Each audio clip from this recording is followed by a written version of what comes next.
Hello and welcome back to Study History with Mr. P. In today's video I'm going to look at the case of the Gunpowder Plotters in 1605.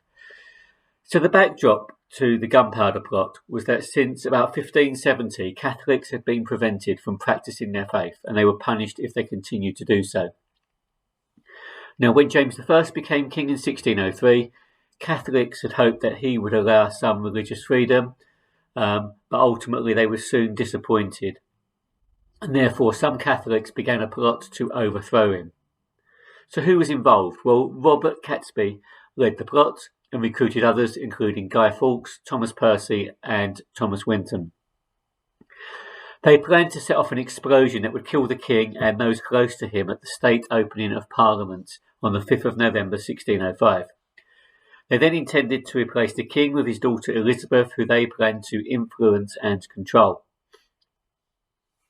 So the plotters rented a house next to the Houses of Parliament, and then a cellar underneath the House of Lords itself, which they packed with gunpowder.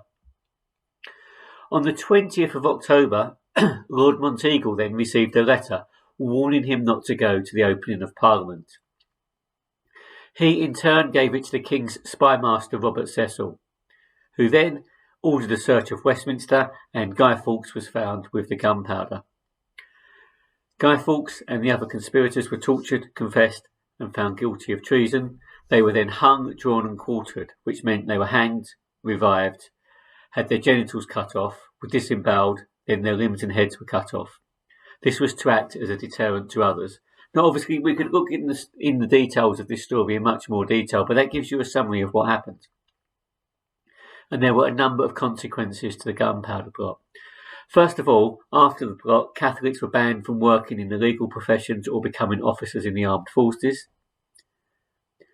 And in 1606, the Popish Recusants Act forced Catholics to take an oath of allegiance to the Crown and to attend the Church of England services or pay fines.